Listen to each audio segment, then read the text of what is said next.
নমস্কার। আজকে আমরা পেঁপের সম্পর্কে কিছু বলব। যে খাদ্যের মধ্যে আমাদের কাঁচা পেঁপে বা পাকা পেঁপের কী উপকারিতা। পেঁপে আমরা সকলেই জানি খুবই উপকারী একটি ফল। এটা কাঁচা রূপেও আমরা খেতে পারি, সেটাকে সেদ্ধ করে খেতে পারি এবং পাকা ফল হিসেবেও খেতে পারি। পেঁপে খেলে আমাদের কোলেস্টেরল নিয়ন্ত্রিত হয়। পেঁপে আমাদের হজম শক্তিকে বৃদ্ধি করতে সাহায্য করে। তাছাড়া পেঁপের ভেতরে প্রচুর পরিমাণে ফাইবার থাকায় এটি আমাদের কনস্টিপেশন, পাইলস জাতীয় সমস্যাকে মেটাতে সাহায্য করে। তাছাড়া পেঁপে যেহেতু আমার ফাইবারের সংখ্যা বেশি, সেই কারণে এর ক্যালোরি কম হয়। তার জন্য পেঁপে খেলে আমাদের শরীর কিন্তু রোগা হতে সাহায্য করে। তাছাড়া পেঁপে আমাদের কোলেস্টেরল লেভেলের এলডিএলকে কমায় আর এইচডিএলকে বাড়ায়। এলডিএল লো ডেনসিটি লাইপোপ্রোটিন, যাকে আমরা খারাপ কোলেস্টেরল বলি, তাকে কমাতে সাহায্য করে এবং এইচডিএল হাই ডেনসিটি লাইপোপ্রোটিন অর্থাৎ যাকে বাড়াতে সাহায্য করে, যাকে আমরা ভালো কোলেস্টেরল বলি।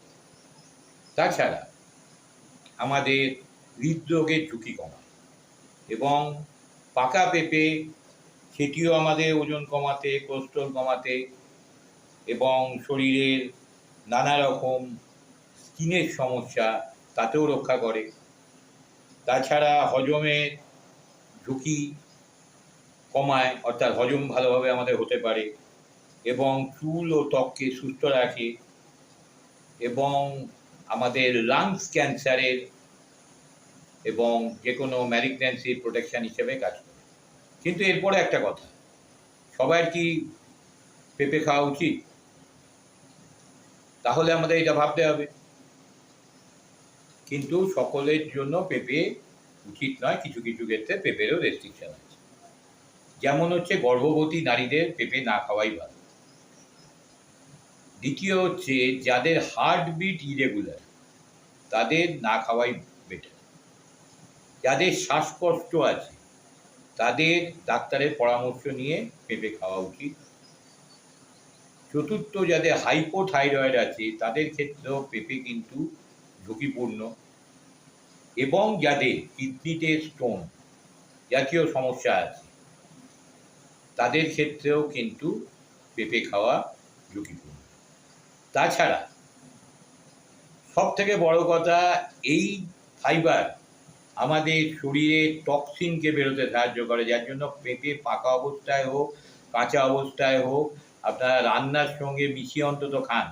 কাঁচা পেঁপে সেদ্ধ করে খেতে পারলে সবথেকে ভালো হয়, কিন্তু যদি তাও না পারে, পাকা পেঁপেও যদি খেতে খারাপ হয়, অন্তত কাঁচা পেঁপে কিছু রান্নার সঙ্গে দিন, কারণ পেঁপে হজমে সাহায্য করে এবং শরীরের টক্সিন বের করতে সাহায্য করে। কিন্তু এই 5জন যাদের এই ধরনের সমস্যা, তারা পেঁপে খেতে গেলে একটু বুঝে শুনে খাবেন, যে বডিতে কোনো রকম, আমরা তো কথায় কথায় বলেছি যে পেঁপে ভালো ফল, সব সময় খাওয়া যায়, কিন্তু ভাবতে হবে এর ভেতরে এনজাইমস কী আছে, এর ভেতরে কী ধরনের ভিটামিন আছে, সেইগুলোকে সমস্ত দেখে নিয়ে, সেটা ডিটেলস বলতে গেলে অন্তত 10 থেকে 12 মিনিটের ভিডিও হয়ে যাবে।